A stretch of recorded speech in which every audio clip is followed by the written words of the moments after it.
In favor or against the application, the technical questions will come around and will allow the applicant to address those technical questions at that time. We're trying to get all the information taken in this evening, and I don't want separate dialogues going on, otherwise it'll be hard to capture it for the public record. We're going to open it up to the public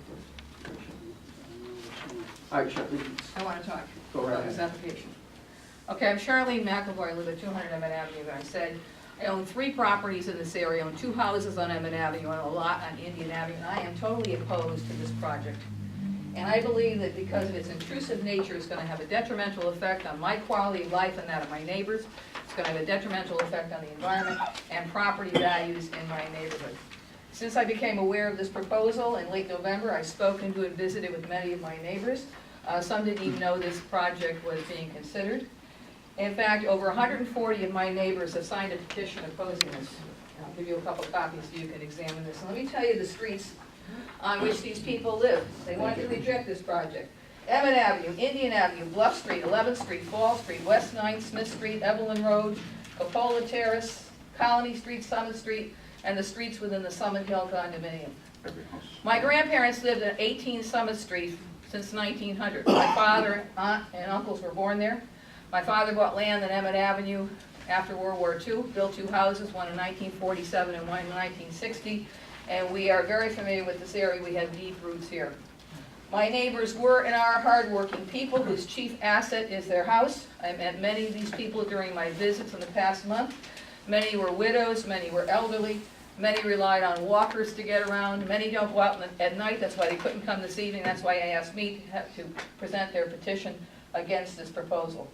I speak for them this evening. They are shocked and horrified with the idea that Telescope Mountain is going to be denuded of trees, rock is going to be blasted away to build access road and a pipeline to a 2-million-gallon water tank that's going to be a carbuncle on the face of the west side of Derby. Wherever you look from Derby, you're going to be able to see this thing sticking up from the mountain. Their lives are going to be disrupted by blasting and truck traffic. I don't care how much these people try to minimize the inconvenience, you're going to suffer. But you're going to suffer during the 2 years this project is going on. Let me remind the members of this commission that these neighborhoods are pre-World War II built housing stock and post-World War II built housing stock. Some of them don't even have garages and driveways. Some people have to park out on the streets. How are these trucks going to get through these streets? And by the way, when they were talking about going down Summit Street, and I have some photographs thanks to Mr. Valentino, which I'll share with the commission, which shows how narrow this street is. Where are the trucks going to go from there? Are they going to go on Cherry Street, go on Smith Street, go down Hawkins Street? These are all narrow roads. Where are these trucks going to go? Are they going to get on Route 8? Are they going to get on Coon Hollow Road? Get on Chatfield Street? Get on Route 8? Where are they going to go? No one has spoken about the particular direction this material is going to be going. My neighbors and I are also afraid our property values will decline even more than they have in recent years. It's going to be harder to sell our houses when the time comes, and most of us are getting older. And pretty soon we're going to have to face the decision about giving up our homes. I'm wondering why this modest working-class neighborhood has to bear the burden for people in Ansonia and Seymour, the businesses and properties, so they can get a better water pressure. Why do we have to face this burden? Why are we being burdened with this? Put it in Ansonia or Seymour. They got more land, they got more people. I have some statistics for you. Ansonia has 19,000 people on 6.2 square miles. Seymour has 16,000 people on 15 square miles. Derby has 12,000 people with 5 square miles of land. Yet we're being asked to bear this burden of putting this tank in our backyards. The city with the fewest people and the least number of land is going to have to benefit larger towns. I wonder why that is. I think this is an outrage. I don't think this application should even be here. I think it should be rejected. I don't care what the letters from the water companies say about how great this is going to be. I don't care what they said this evening. This is a big disaster for this particular part of Derby. It's going to degrade Telescope Mountain.